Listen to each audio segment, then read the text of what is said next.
amped to really show the footage of the game.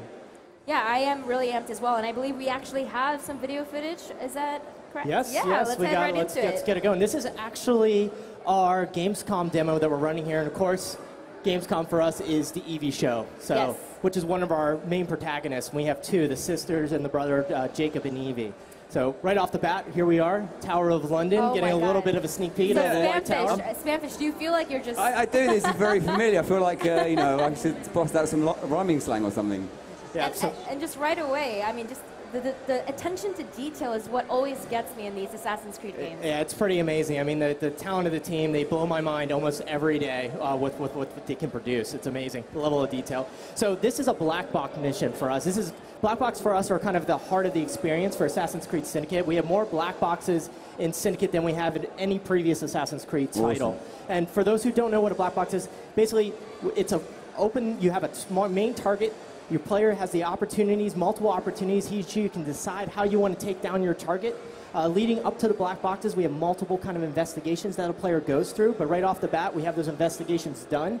And we're going to kind of walk through there in this video some of the options you can do. We'll do a little bit of fast forward and rewind so you guys can see kind of the breadth of what's going on. That's always a great thing about the Assassin's Creed series is the scope of ideas and scope of ways you can complete the level or kill a target or get to the target. It's not just one route you can take. Right. Exactly. I feel like that's one of the best parts, actually. It's like, I'm not going to take the road. I'm just going to climb this building. Yeah, it's great to see how players use the tools and take advantage of some of the systems to make things happen and be creative with kind of what's going on.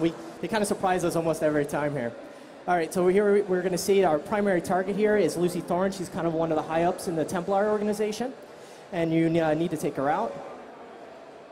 And basically, we're kind of highlighting Lucy, what's going on, and then we're showcasing some of the opportunities that you can do. And these are options you can use to leverage to get to Lucy. So here you have the master keys. If you acquire these, you can actually then open the doors to get into the tower. There's an allied guard who you can meet up with, who's a friend of another Henry Green, who's another assassin in London. Gives you a tip on what you can do next. And then you have the constable, who's been held hostage. So you need to go free him and then rally the guards to make another way of entrance into the White Tower. And just looking at it there, the attention to detail with the beefeaters and the period dress, and it's one thing that I'm really excited about this game in particular is the setting. It's in the Victorian industrial revolution, right. Just the start of that kind of, the modern capitalist world that we live in today. This is kind of the genesis of that, and how that's going to impact on the assassin's ability to do his job, or her job. Right, Victorian London in 1868, it's why we wanted to go there. It's so rich, there's so much going on that we can do, and just having that has been just amazing to kind of build and show to the players what's going on. Now, okay, we just missed the first option, which you saw she did an air assassination on Lucy.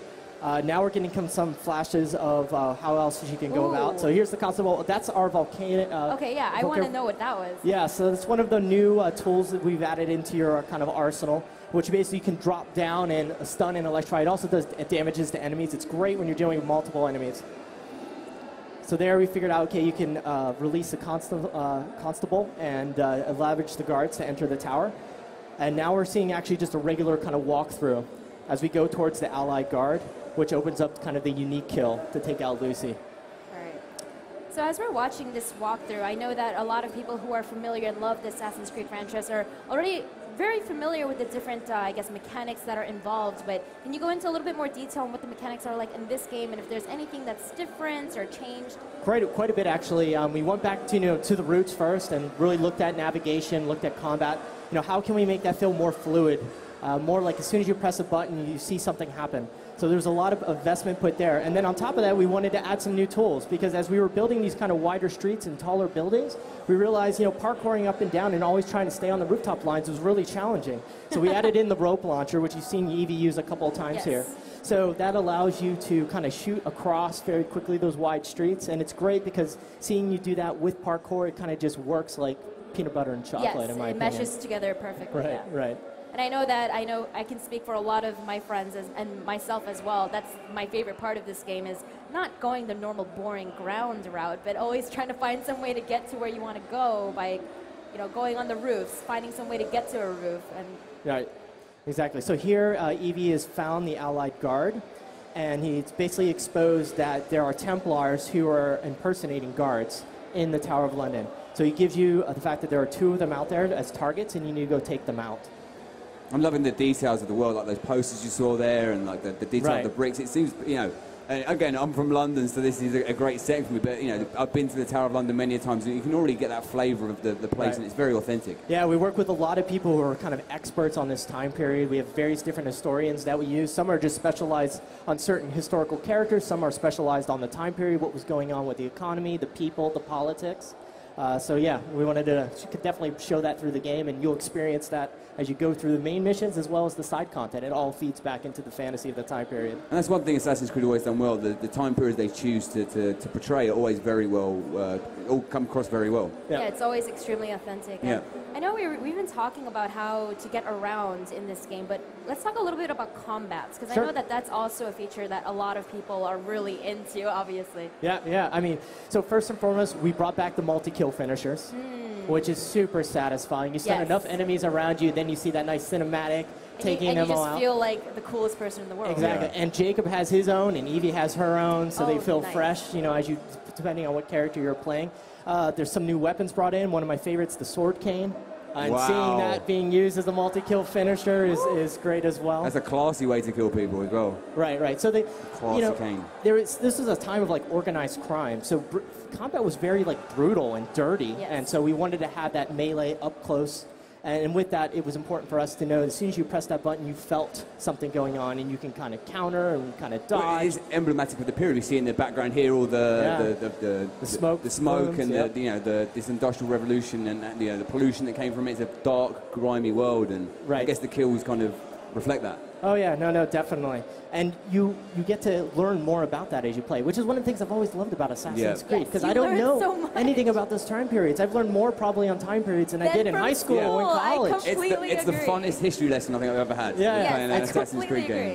Yeah, it's a great treat. You know, you're having along fun. with that, of course, I learned how to, fight and kill and things like that. But Yeah. yes, the history lessons for They're good things to learn as well. That's And great. also, you mentioned earlier, this is 2 protagonists in this game, and Right. you'll get to switch between the 2. Yes. So basically, Jacob Fry has his own mission track through the game. He's basically looking at taking out the Templars directly and kind of rallying the rooks, the gangs. And then Evie sees that there's something going on with the politics and situations, and there's this ancient artifact that she's trying to track down because she believes the Templars are going to use it for obviously wrongdoing. And you kind of go through the game that way. But then in the open world, it's all player choice. Of course. You can kind of decide what you want to do. Do you want to play more as Evie? Do you want to play more as Jacob? And then with that, you also have, obviously the looks of your character, but then your skills as well. So each have their own skills, so you can invest how you like. And then there's some unique skills that Evie has that Jacob does not have, and likewise for Jacob Nice. that Evie doesn't have. And are these things that you can talk a little bit more about right now? Sure. Or? Yeah, Okay, yeah, awesome. yeah. Let's bring it out. Awesome. It's safe. Okay, it's Yeah, safe. so basically, one of the cool skills that we've added for Evie that's a high-level skill is a skill called Chameleon, which basically allows her to kind of control her breathing and go almost completely undetectable as long as she stands still in the Okay. wide open. She doesn't even have to be in cover. Okay, So well- it's pretty cool. You can kind of, get the guard patrols, figure out what's going, move a little, stop, and work your way through. That's It's going another to tactic. completely change the way people have played Assassin's Creed, because people are so used to, looking for certain areas. Oh, that's a place I'm safe. Yeah, That's a place I'm exactly. not. Yeah. Whereas now you might take that risk to get into the open, knowing you've got that ability you can use. Right, and then Jacob, on the other hand, he has more abilities that are kind of focused on combat. Okay. He's more of a guy who just wants to go in, have fun, into the action, doesn't worry about the consequences, and Evie's quite the opposite. Yeah. More methodical with her More thinking, strategic. goes in with a plan, Yeah. very stealth-oriented with her approach. Do you have a favorite character, or are you not allowed to say pick favorites? Oh, no, I'll pick favorites. I love Evie. Oh, awesome. Oh, no, this is amazing to finally be able to talk about her at Yes. Gamescom. The team has been we've been working on these characters for so long, and to be able to, to talk about Evie is great, and for them to actually get their hands on and play. And not just talking about the different skill sets that they have. And I know for a fact that you can't reveal too much about the storyline, but if you can give us some tidbits here and there, can you give us some crumbs? Sure. I mean, right off the bat, you come into the game, you're 2 master assassins, Jacob and Evie. Templars have complete control of London. They own everything. So you need to take away their power and get their grasp back on London to liberate it and give it back to its people. And this is a story, this is obviously not a love story this time around.